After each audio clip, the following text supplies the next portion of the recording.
It's a pleasure and honor to be joined by Einat Wilf. She's Israel's leading public intellectual. She used to serve in the Israel Parliament, also known as the Knesset, under the Independence and Labor Party. And she is the author of numerous books, the latest being The War of Return, How Western Indulgence of the Palestinian Dream has obstructed the uh, path to peace, and together with Adi Schwartz. Einat Wilf, welcome to this program. Thank you. Happy to be here. Yeah, I've been hoping to talk to someone about the Israel-Palestine conflict, and I couldn't find someone better than you. So there we go. I should like to begin by quoting from an article which you've published on the Daily Beast, which says, "I am a Zionist because I'm an atheist and a Jew. Zionism has allowed someone like me to preserve my faith in the sovereignty of human beings over their fate, while maintaining a deep and continuous commitment to the Jewish people and its future." Now, of course, the word Zionism has become a very controversial term in public discourse right now. Some would say a very toxic term. To many circles, it implies colonialism and imperialism. And if you're, say, the United Nations in the 70s and 80s, it is equated with racism. So I'd like to hear from you, who calls herself a Zionist, to give us a working definition of what the term means. So Zionism has a simple definition. It is the political movement for self-determination of the Jewish people in their ancient homeland. In that sense, it's one of the greatest decolonial movements, in the sense that it restores an ancient people, the Jewish people, to their land, the land of Israel, governing themselves by themselves, so not governed by others, not governed by empires. And this is after a very extended period when the land was governed by a succession of empires. So in that sense, of course, the equation of Zionism with colonialism is part of a much longer process that has been going on for quite some time. And I call that process the placard strategy, because sometimes in anti-Israel demonstrations, you see a placard that has an equation: Zionism equals. Sometimes they just do the Star of David equals.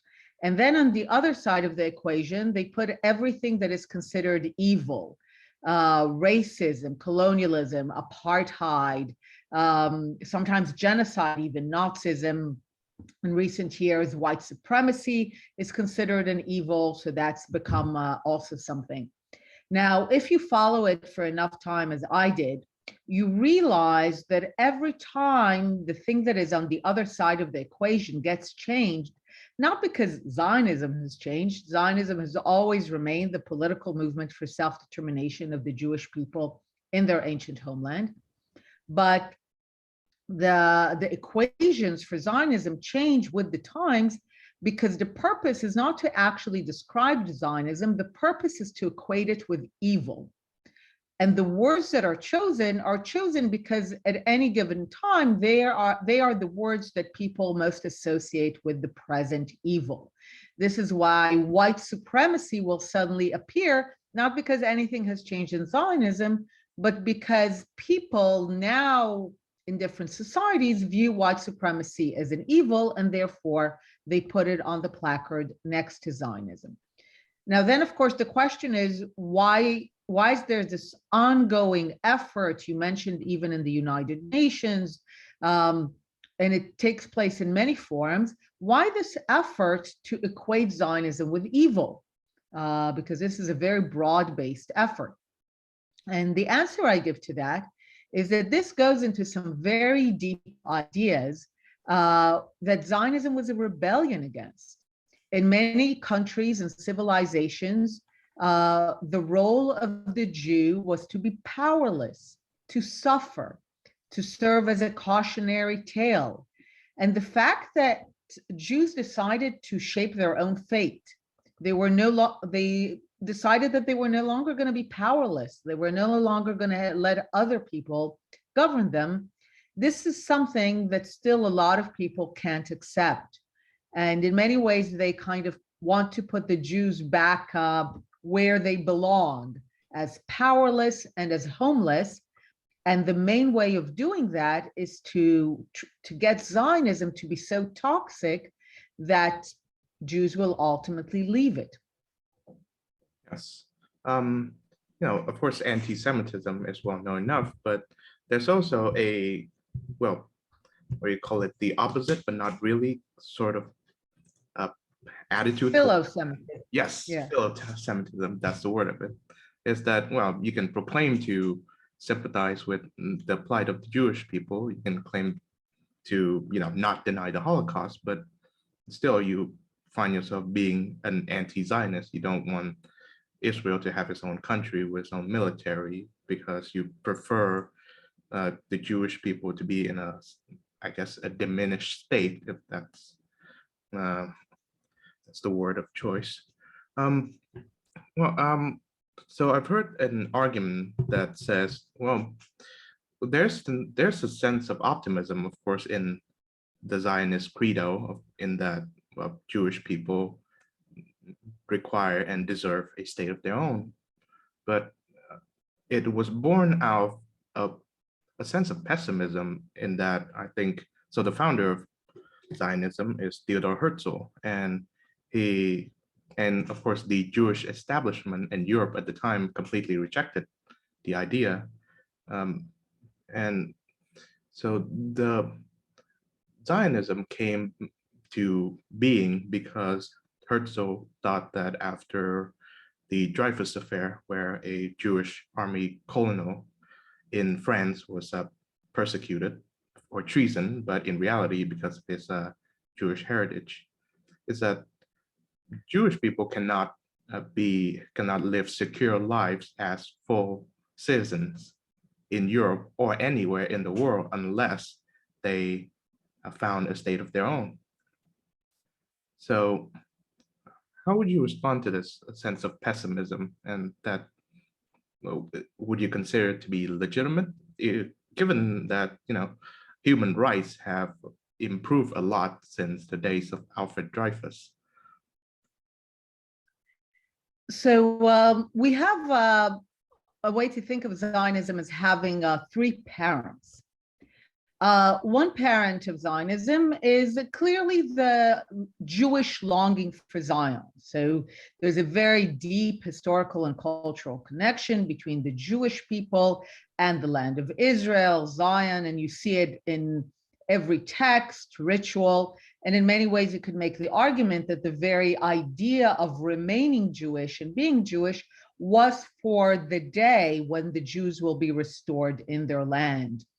So that's one parent. But if you only look at that, it doesn't explain, because if the Jews always wanted to go back to the land of Israel and to reestablish themselves as a people and a nation there, then why in the 19th century, right? Why not in the 15th or the 10th or the 5th?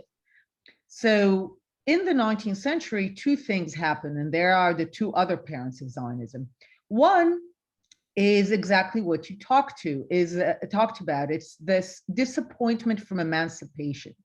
When Herzl becomes pessimistic, it's after a century in which the Jews were basically promised equal rights in Europe. That's called emancipation. And there's a lot of progress, but when Herzl sees the rise of anti-Semitism, which at the end of the 19th century is a new idea, or you could argue that it's an old idea under a new scientific kind of facade, Herzl basically realizes that the European and Western mindset is so deeply anti-Jewish that even when you have emancipation, even when you have modern ideas, they're gonna be against the Jews. And you write that it's actually quite amazing. He operates at the end of the 19th century in Vienna. This is one of the best places and the best times in history to live. And even then, and it's not just a Dreyfus affair, an anti-Semitic mayor is elected and re-elected in Vienna. Herzl is gripped by a sense of urgency that the Jews cannot stay in Europe. And when you think that it took another 30, 40, 50 years for that to be fully realized with the Holocaust, it's amazing that he was already gripped with that sense of urgency at the end of the 19th century, when basically all you saw around you was progress and human rights.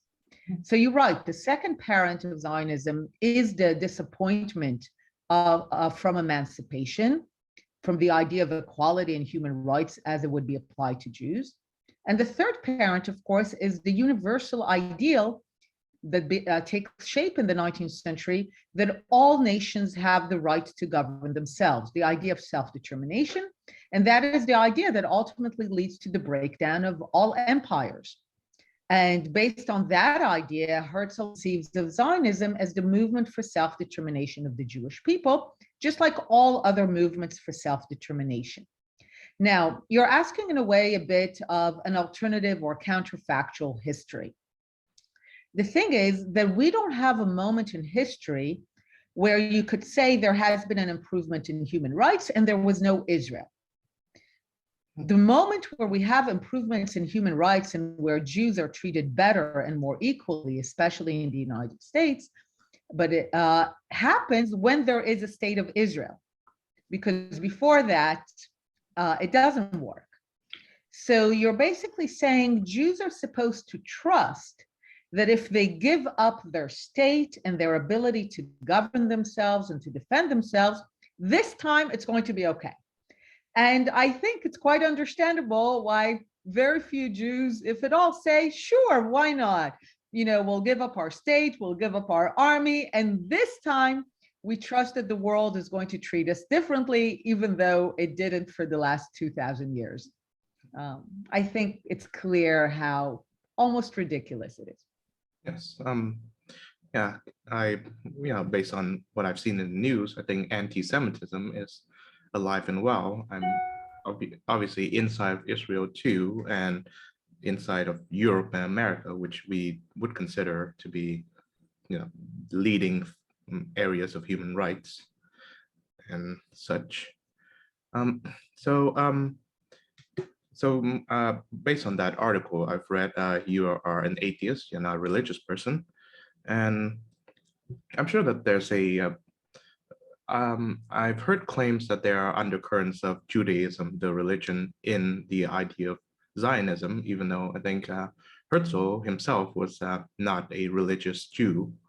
And I've seen groups that exist, say, if you pronounce it correctly, Neturei Karta, who are ultra-religious Jewish people who oppose the very existence of Israel.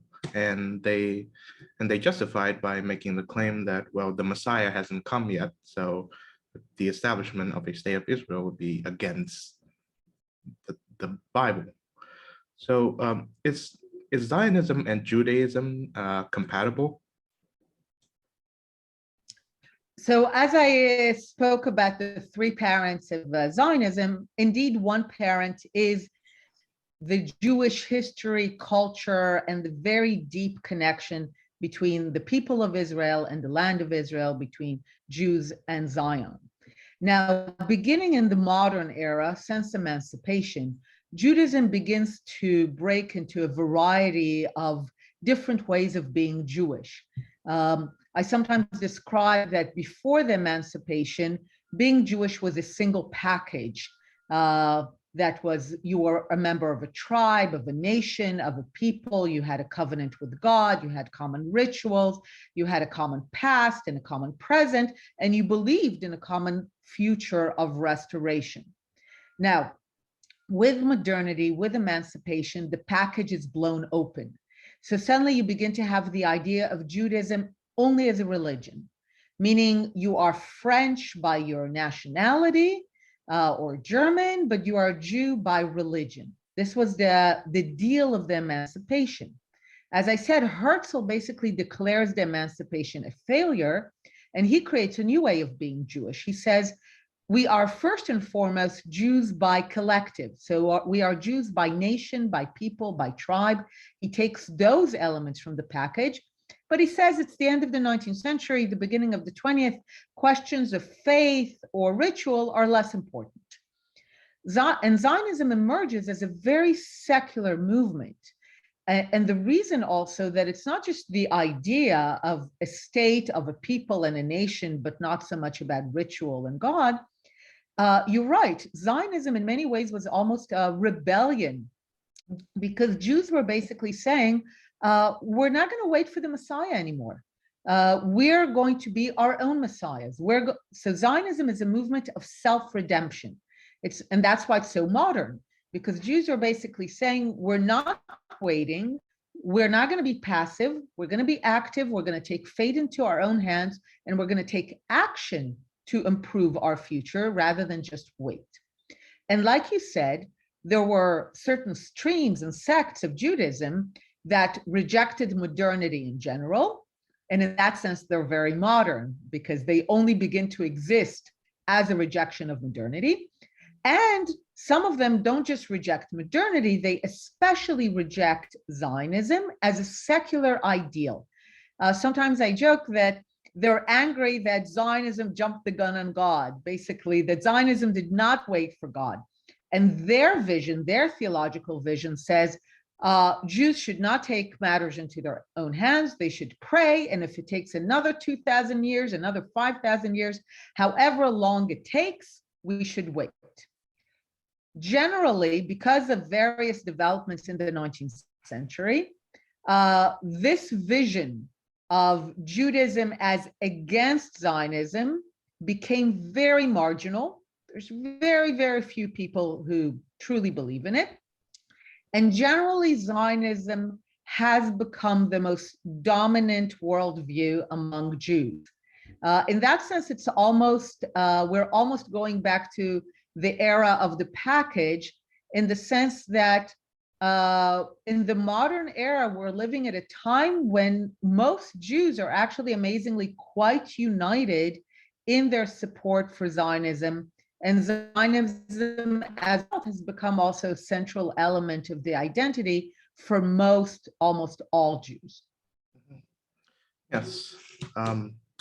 So as I've mentioned, anti-Semitism is alive and well, even in the year 2022.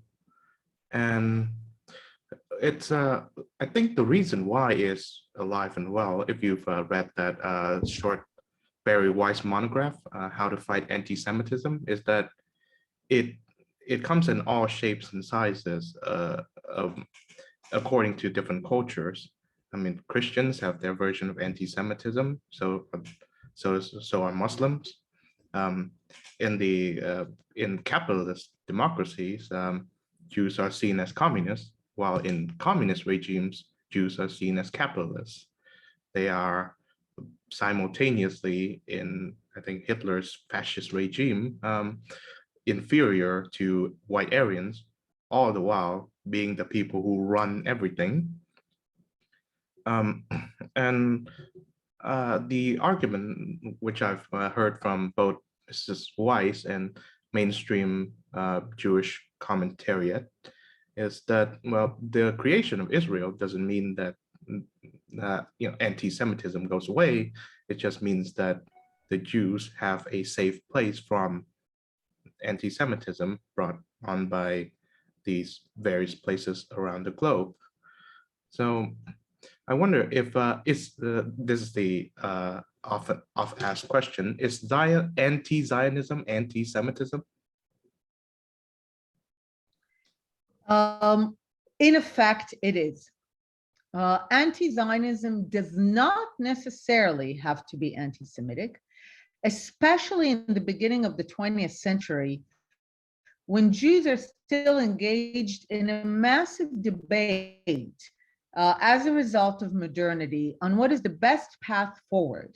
And for example, a lot of Jews adopt communism, believing that the utopia of communism would create a world where everyone's equal and it doesn't matter that you're Jewish. So this is why many Jews were very attracted by the idea of communism, emancipation, immigration to America, Zionism, ultra-Orthodoxy. So there's a lot of ideas at the time. So anti-Zionism is just part of the Jewish debate. But as I said, as a result of the developments of history, so communism has shown itself as a failure to protect Jews and Jewish life. We already began to see it under Stalin, and ultimately with the fall of the Soviet Union, it became clear how hostile it was to Jewish life, and the Jews left as soon as they could. You see that Europe ultimately was not able to really treat the Jews as equal. So a lot of the ideas were proven, some of them really tragically, wrong. And Zionism, as I said, emerged as the most successful response, the one that most Jews, even those who don't live in Israel, feel that it is the proper response. Now, you're right that Herzl truly imagined that the establishment of a state for the Jews would cure the world of the sickness of anti-Semitism. In a kind of naive way, he took the anti-Semites at their word. They told him that, or they told the Jews that the problem was that the Jews don't have a state, that they're a homeless people, that they're a stateless people, that it's not normal.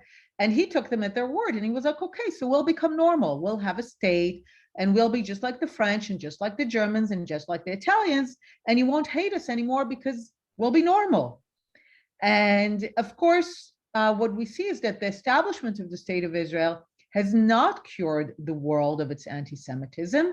In many ways, what happened is that the world developed a new form of singling out Jews by engaging in anti-Zionism. But you're right that even though the establishment of a state did not cure the world of its anti-Semitism, it did allow the Jews finally the means to defend themselves. The problem with anti-Semitism, or in its new form, anti-Zionism, is that it's an ideology that people, or call it what it is something that people cling to at moments of crisis, of uncertainty. Because if your society is changing and you don't know who you are anymore, and there's a crisis of uncertainty and the world is changing too fast, you cling to certainties. And one of the oldest certainties in the Western Christian world is that the Jews did it, right? That the Jews are to blame, just like you described, that they're behind everything, that they're the reason that things are not going well.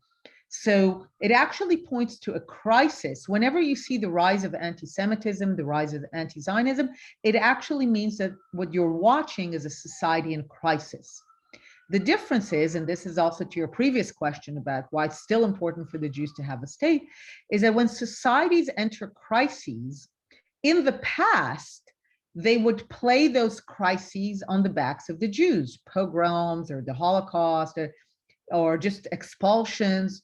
But now that the Jews have a state, even if societies are in crisis, they can't use the Jews anymore as their scapegoats because the Jews have their own state to defend them. So, of course, I've mentioned previously that you co-authored a book on the alleged Palestinian right of return, which is called the War of Return. So I've heard this argument being, stated in different forms, but here goes. I'm sure I'm sure you've mentioned it in your book, which I'm reading right now. So Israel has a law of return, which permits a person of Jewish descent from around the world to be citizens of Israel upon landing in the country. That's why it conducted this operation to rescue Jews from Ethiopia, and they have been integrated into the land of Israel. And you do not advocate for the equivalent right or law for the Palestinian state if there is a Palestinian state. So the argument goes, well, let's say you are a Jewish person living in Eastern Europe or the US, and you've only known Eastern Europe or the US for generations to come.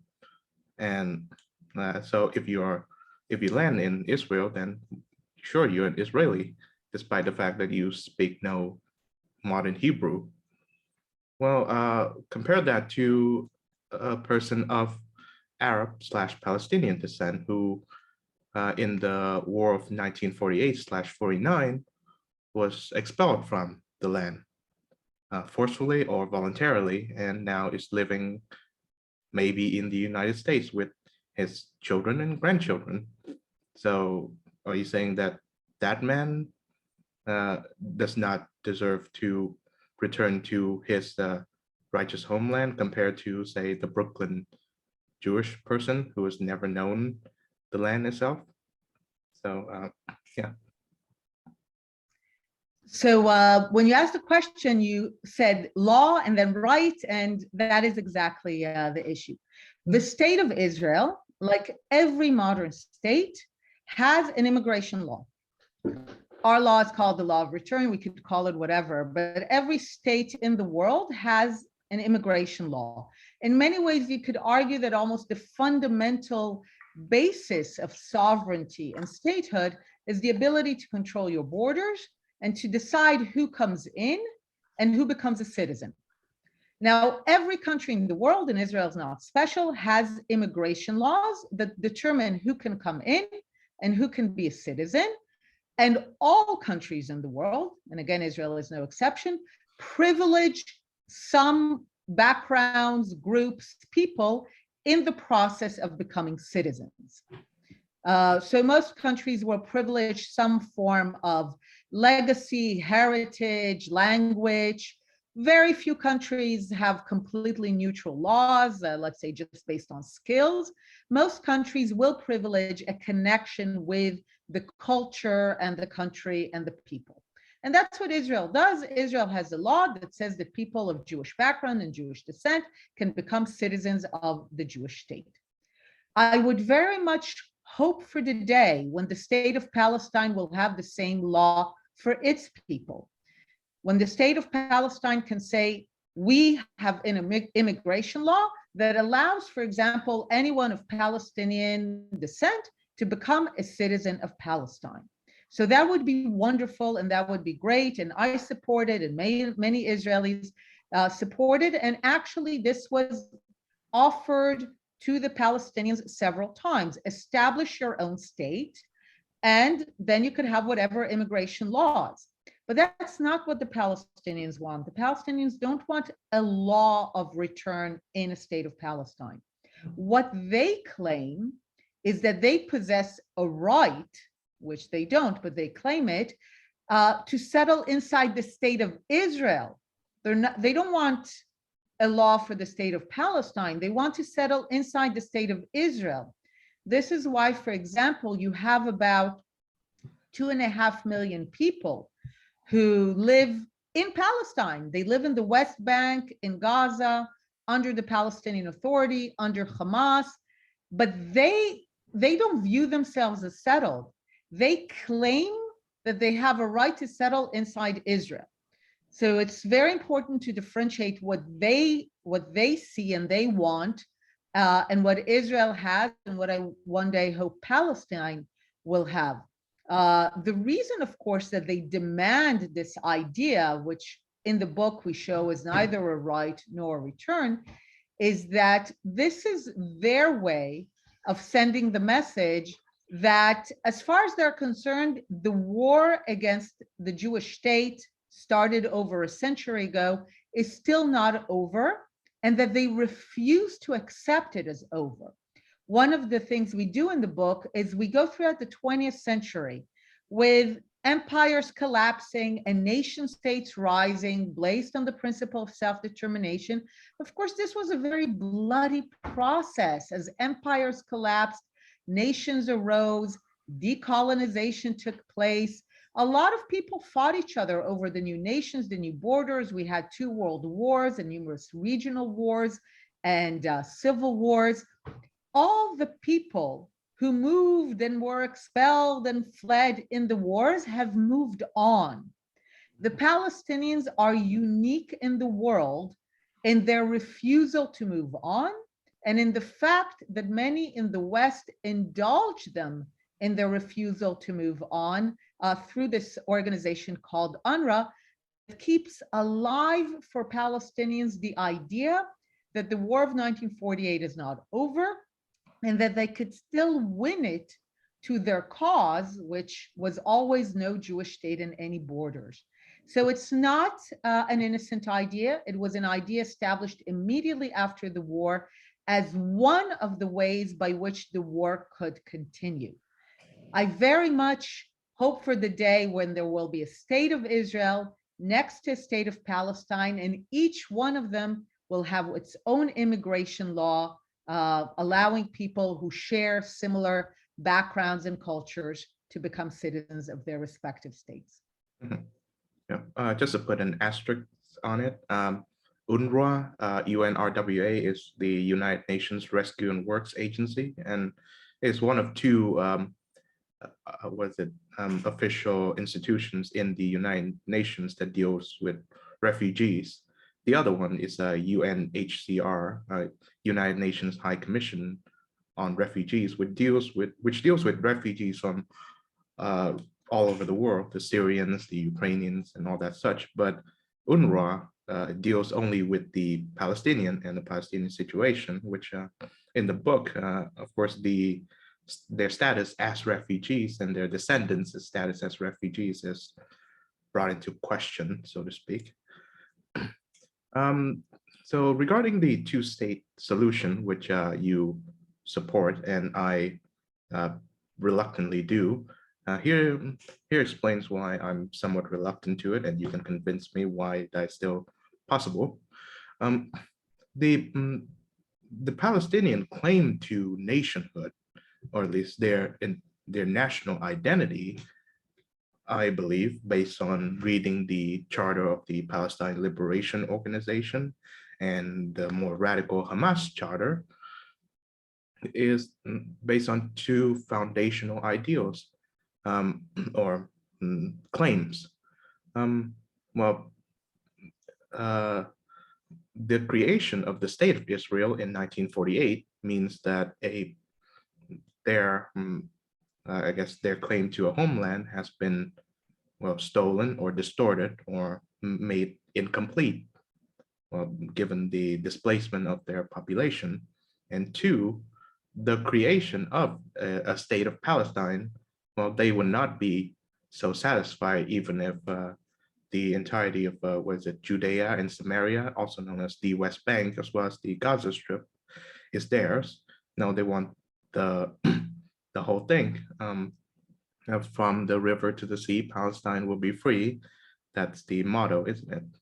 So how can a two-state solution can happen if the Palestinians, as of this day, or at least their leadership, would not concede on those two claims, mainly that the creation of the State of Israel is a just and event under international law, and two, it will stay whether they like it or not.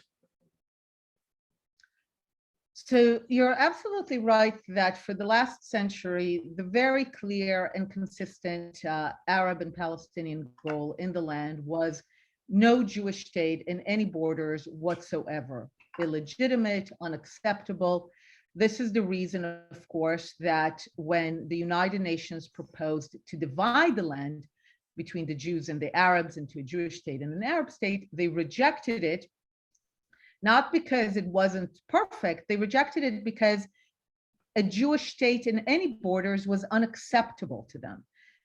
So rather than have something, they kept fighting to get everything, and especially to make sure that the other side has nothing.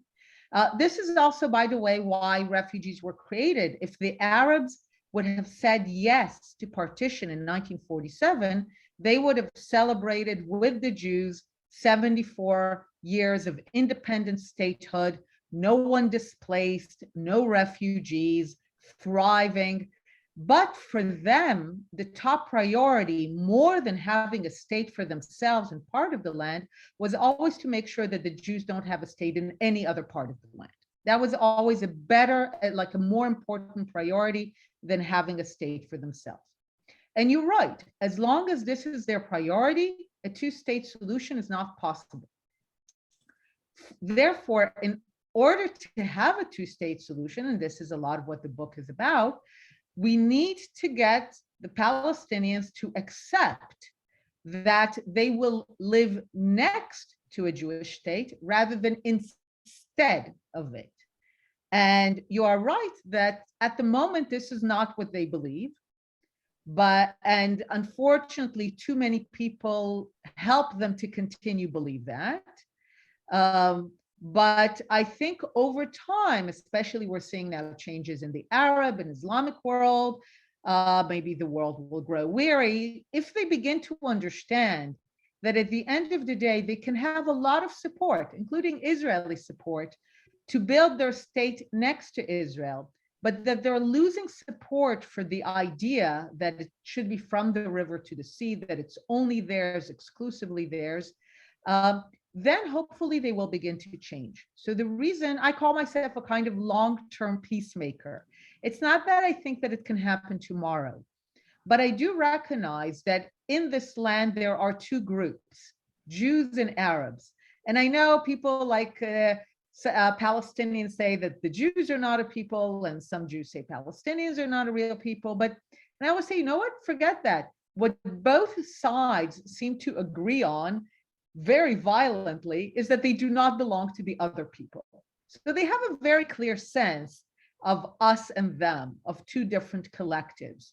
So I do think as a long-term vision, the two collectives would be better served by governing themselves in their own state. Mm-hmm. And again, this has been the big arc of the 20th century. Whenever empires receded, you had basically smaller and smaller states that were more homogeneous, and this is how they could provide rights and democracy and prosperity for their people, rather than engage in endless civil war between different ethnic groups. So I think we would be best served by having two independent states. Then we could have economic cooperation and lots of agreements, but I think the basis would be for each collective to govern themselves by themselves as a long-term vision. Yes. So let's move on to what could possibly be the most prominent or well-known anti-Zionist movement around, the BDS, or Boycott, Divest, and Sanctions. It was founded by a Palestinian Arab, I think Omar al-Baghouti, that's his name.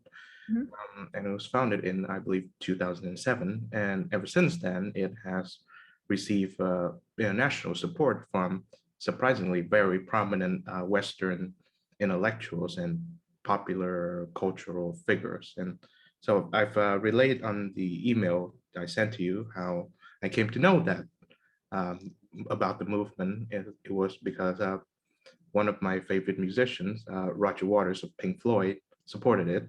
And another happens to be Brian Eno. And there are several people in the British entertainment landscape supported it as well. I think Emma Thompson is a supporter.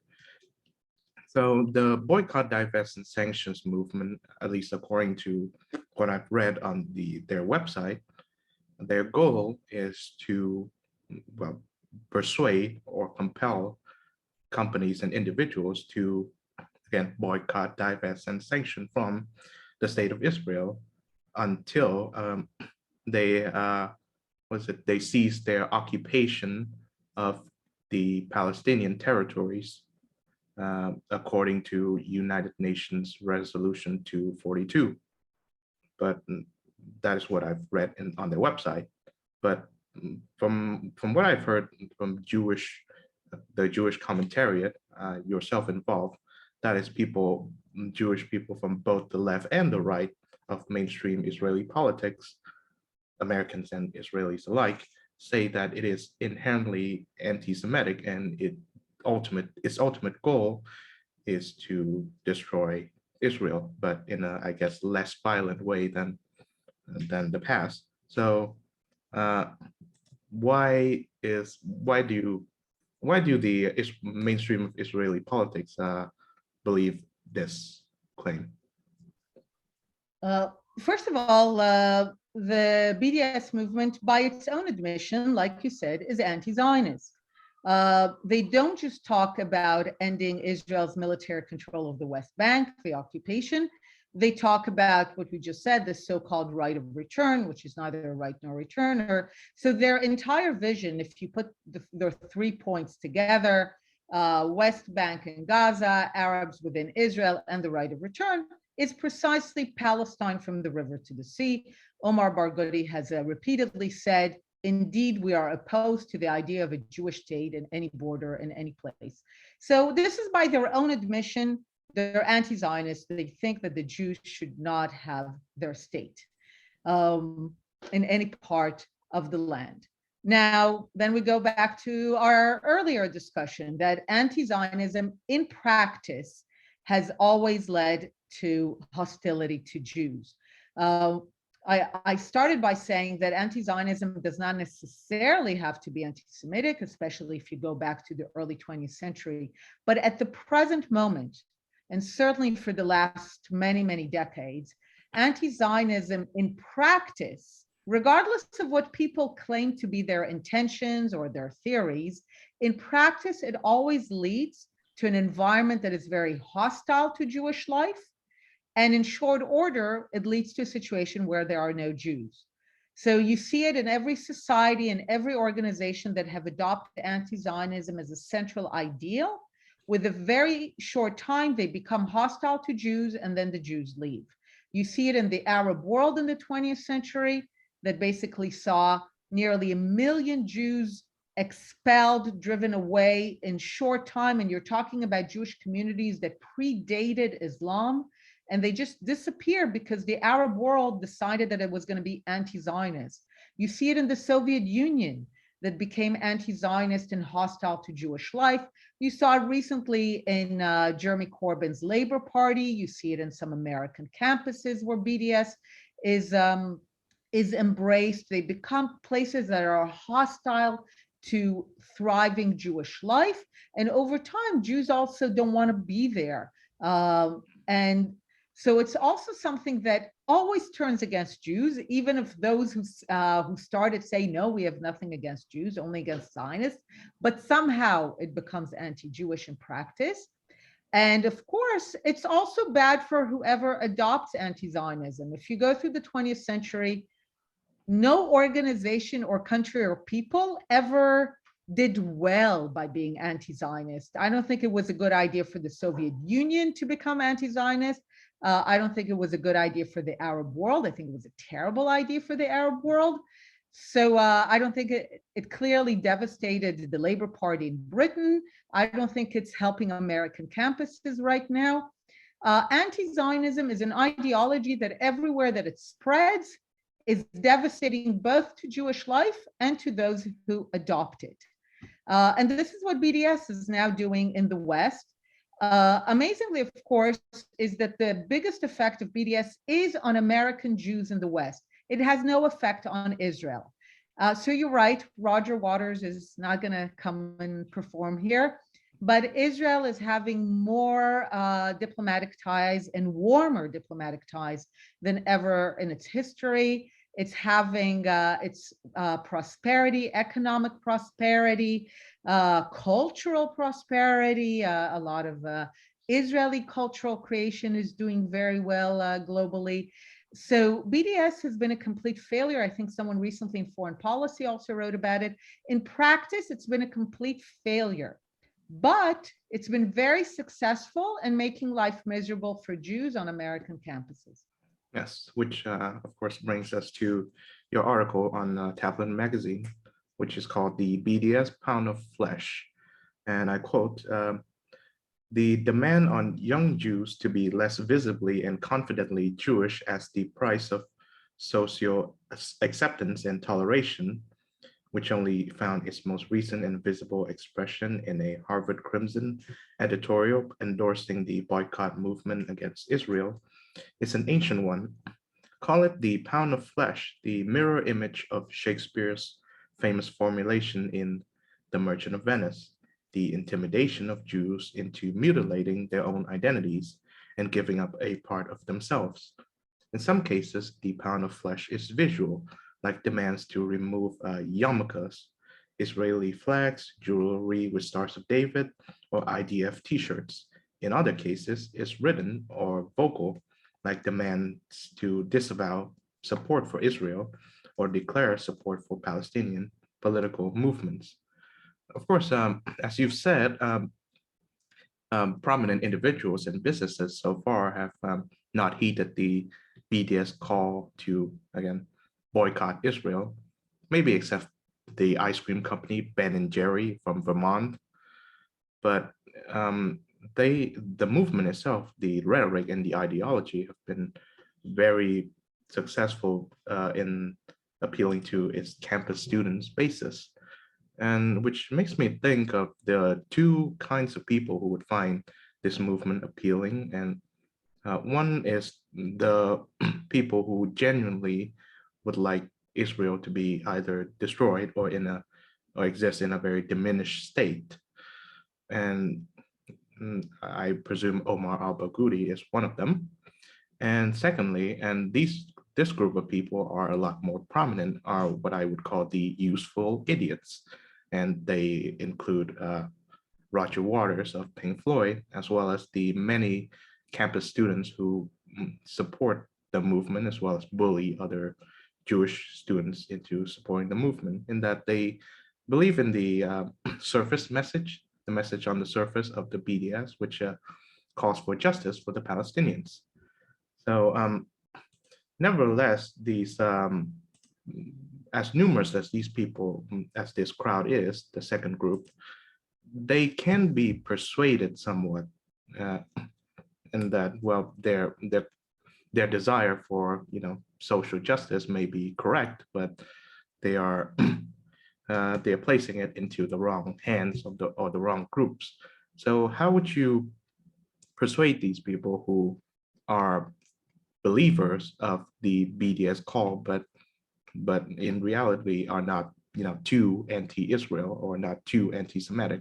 They just want, well, justice per se.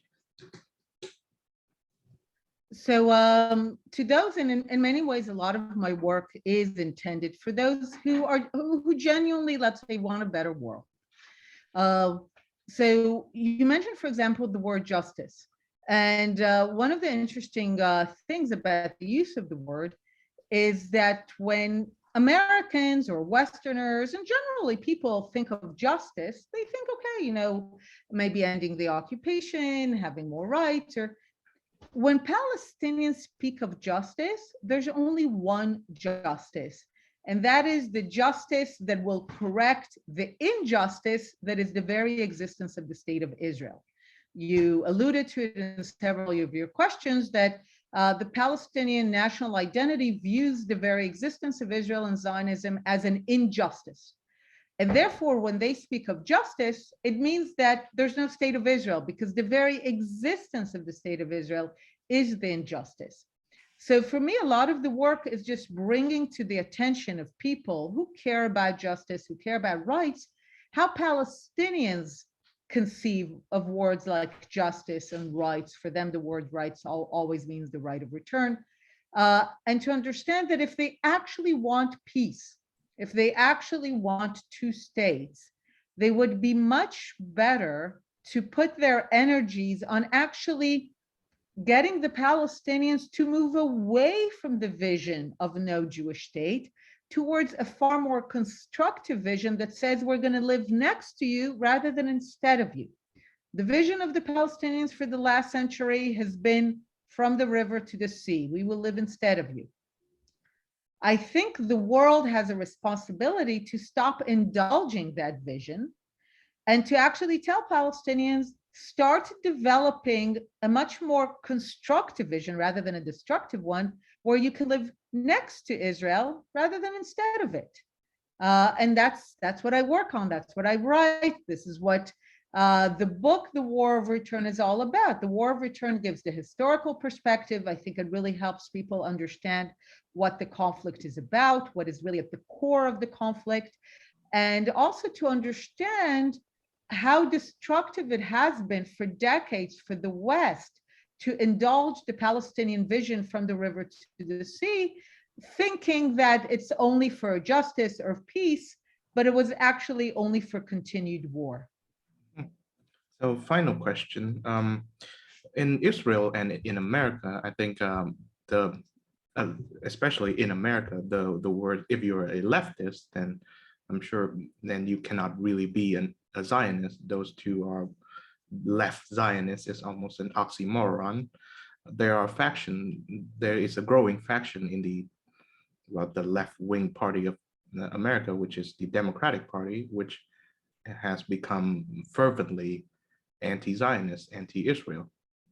And in Israel, from what I followed in Israeli politics, and of course, I've mentioned that you were a member of the prominent center-left party in Israel, the Israel Labor Party.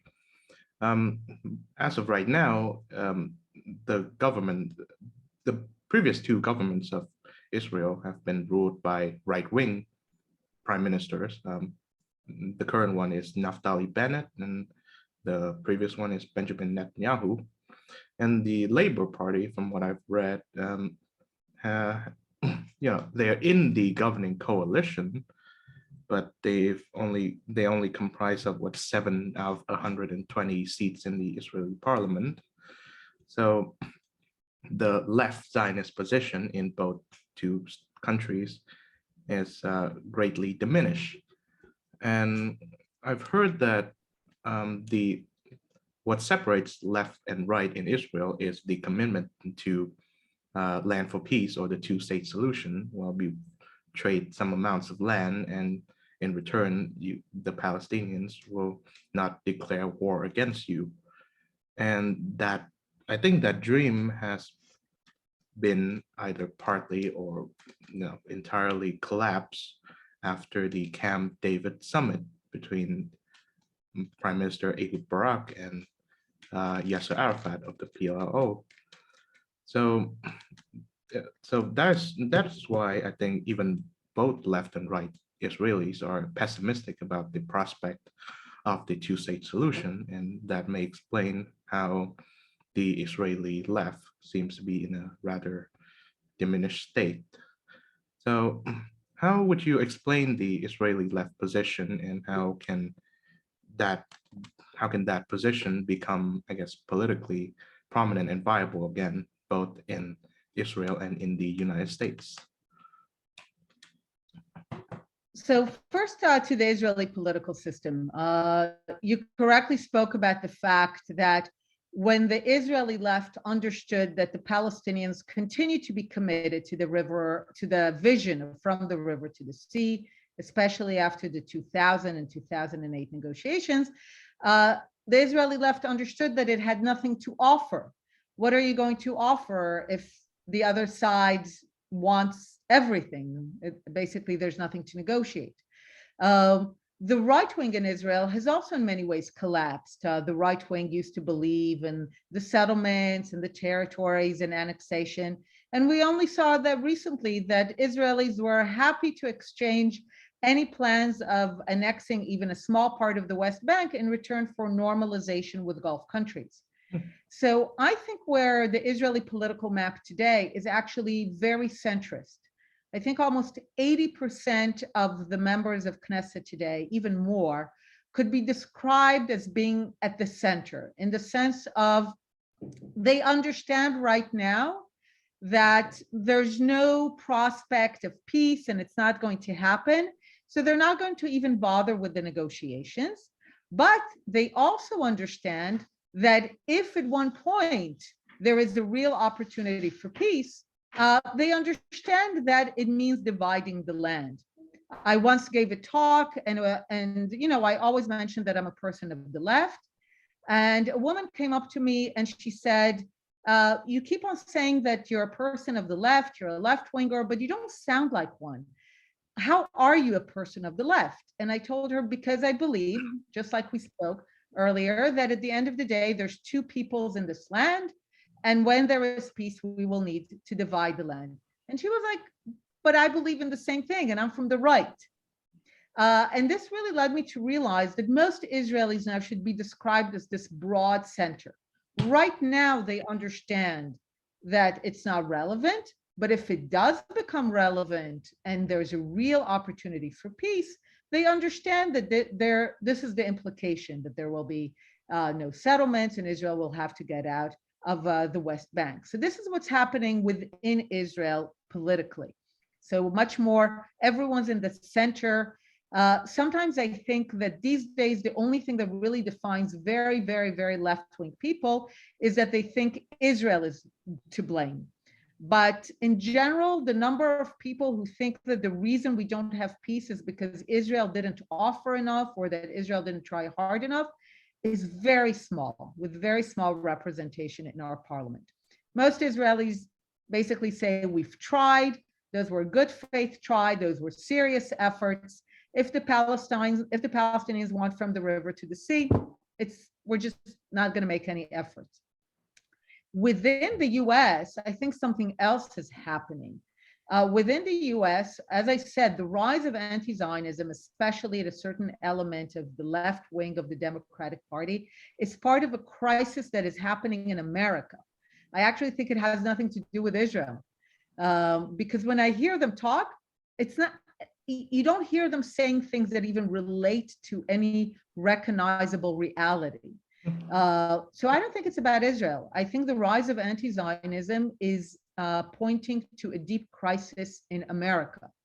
And anti-Zionism is just the new shiny mask of old anti-Semitism, which rises in moments of crisis. So I actually think this has to do with and we're seeing a lot of indications of crisis in America. This is one of them. It's not the only one, but I don't think it has anything to do with Israel or Israeli policies. Yes, I should mention also that the 14th of May has just passed, and it is the Israeli Independence Day. And I hope that you had a wonderful and happy Independence Day along with you and the family. 74 years strong. Let's hope for 74 more. And of course, Einat Wilf, thank you very much for appearing on this program. Thank you for your insight and your work in defending a democratic Jewish state of Israel. Take care and shalom, as they say over there. Shalom. Thank you.